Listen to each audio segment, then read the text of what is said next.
Certain events turn your life upside down. When you lose someone or something, it can feel like your world is collapsing and nothing will be the same. It can be difficult to move on. How do you do that? And should you just forget that you have lost someone or something? Today I want to talk to you about grief.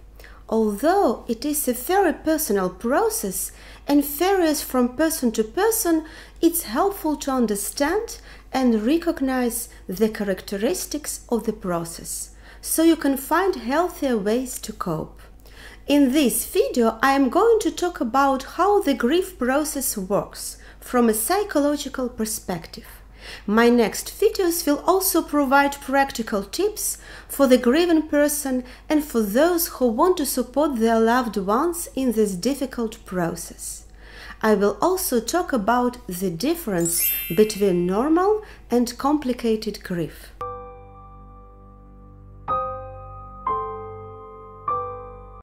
Processing your feelings of sadness and pain when you have lost someone or something can take a while. The period in which you have those feelings is called grief. In other words, grieving is dealing with a loss. Almost everyone has to deal with grief in life. For some people, this happens when they are still young. For others, it doesn't happen until late in life. Grieving hurts, but it's not bad. You even need it to move on. It is a process that you go through which helps you to learn to deal with the loss. When we think of grief, we usually think of the death of loved ones. But any loss can cause grief. You might grieve after moving away from home, graduating from college, changing jobs, losing your health, or after the end of a relationship. Many wonder, is there a right way to grieve? The answer is no. Everyone has their own way, and that's okay. There are no rules. How you react to a loss is very personal and takes a lot of energy and time. But when you are grieving, it doesn't mean you are always sad, because one day you may feel fine and the next day you can't stop crying. That may feel crazy, but it's actually quite normal. You're adapting to the new situation. The only right way to grieve is your own way.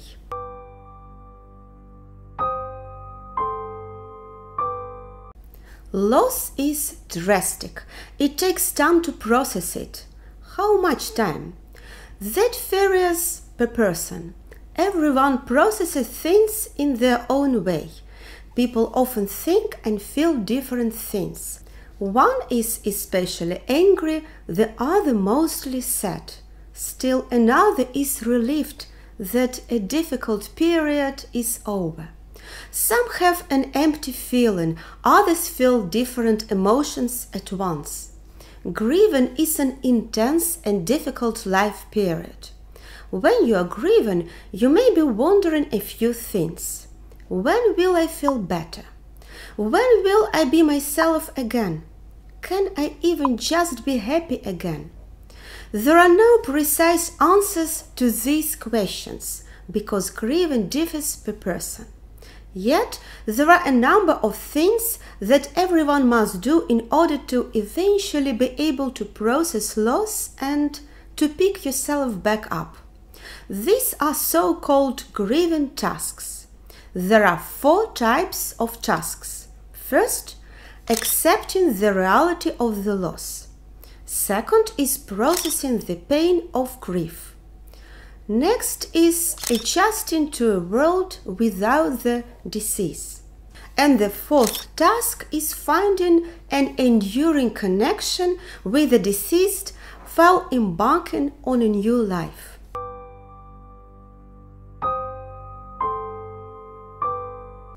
Believing that loss is real can be tough. Losing someone or something is hard. Sometimes it almost feels like it's not true, as if that person could walk back into the room at any moment. That is not strange. What you have been through is intense and takes time to fully believe it. But believing that the loss is real is one of the tasks of grieving. You can't force yourself to believe anything, but you can help yourself. For example, what helps is talking about the loss. By always telling the story to others, you also tell the story to yourself. And because you hear the story more and more, at some point you start to believe it. When you better understand what happened, it becomes easier to believe it. So ask questions to people who can tell you about what happened. Here are a few sample questions that may help you. It can help to come up with a number of questions yourself that you want to ask.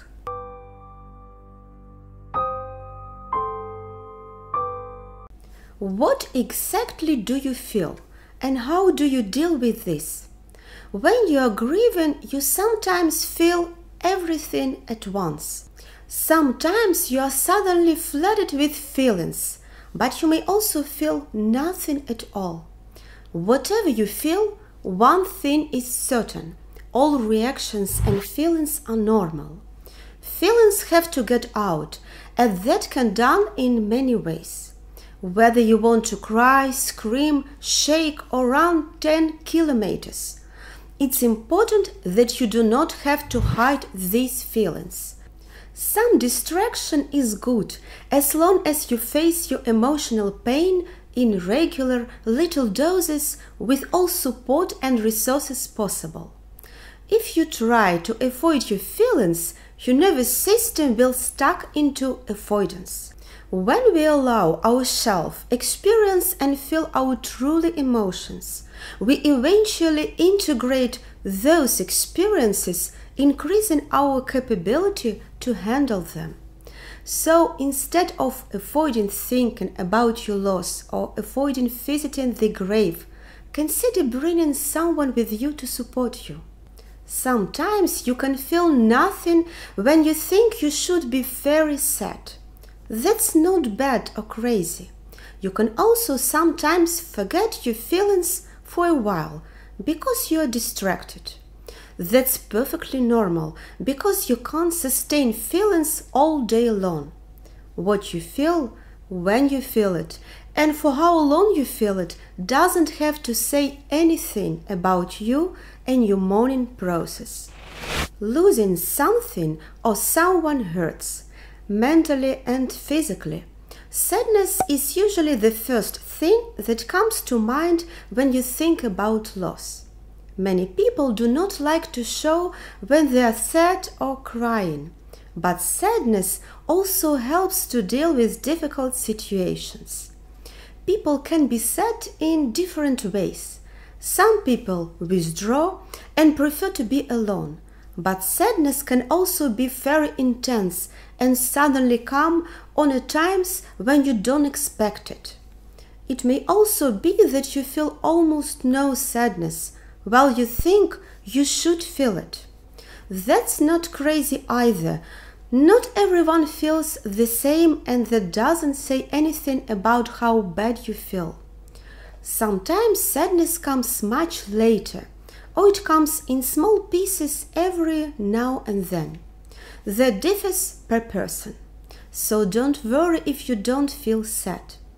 When you are grieving, it can help to tell others that you are sad about your loss. They will then better understand why you withdraw or cry. Usually it is better to let the sadness out than to avoid it. If you have lost someone or something you loved, you can experience a lot of anxiety. You start thinking about the loss and about life and death. Perhaps you are afraid that something will happen to others, or that something will happen to you. You may also dream about this. Anxiety is a common part of the grieving process. You have to deal with the loss and the idea that something or someone could suddenly be gone, and it can make you anxious. When you feel anxious, it's wise to tell someone. It's often a relief when someone else knows about your fears. You might even come up with something together to make you less anxious. Guilt is common among people who are grieving. For example, you may feel guilty about something you have done or said, or something you have not done or said. Or you may feel guilty for having fun when you think you should be sad. It's very annoying to think like that. It's also important to talk about your guilt. Choose someone you trust and explain why you feel guilty. By expressing your feelings, the feeling will diminish by itself. This person may also show you that you don't have to feel guilty. If you have lost something or someone, it can make you quite angry. For example, you are angry because you think it is unfair, or because you are the only one who feels so bad. Or you are angry because it seems that no one understands you. You can also be angry with someone because you feel that it is their fault that you have lost something or someone. When you are angry, letting the anger out can help. Scream into your pillow or go for a run. Blowing off steam in this way usually relieves, and you may feel a bit better afterwards. In addition to sadness, anxiety, guilt, and anger, you can also have other feelings when you are grieving. You can feel numb, like you are in a bubble where no feelings come in. Or you may also feel relieved after your spouse or parent has passed away. For example, if he or she was in a lot of pain, or if taking care has been very hard for you. Or maybe you had a bad relationship with the person who passed away. It's okay to be relieved. It's not weird. You may even feel jealous of others that this has not happened to them. Another common feeling during the mourning process is loneliness, because you miss someone or because others don't understand you. Take time and space for your feelings. There are no wrong feelings in grief. Everyone has their own way of processing, and that includes different feelings. Don't be alarmed by your own feelings. They may be more intense or different than you expected, but that's okay, even if you don't feel anything at all. Don't be scared of that either. That doesn't have to say anything about how bad you feel about the loss. Feelings consume a lot of energy, so take good care of yourself. Eat healthy and get enough sleep. Explain to others what you feel. That will also make it easier for them to understand you. Write down what you feel. To get a better grip on what you are feeling, you can keep an emotion journal. Here you can write down how you feel and where these feelings came from. This way you can trace and monitor your feelings. Next week I'll be talking about third and fourth grieving tasks, and will give you some self-help tools. So stay tuned and don't forget to subscribe. Thank you for watching. Take care.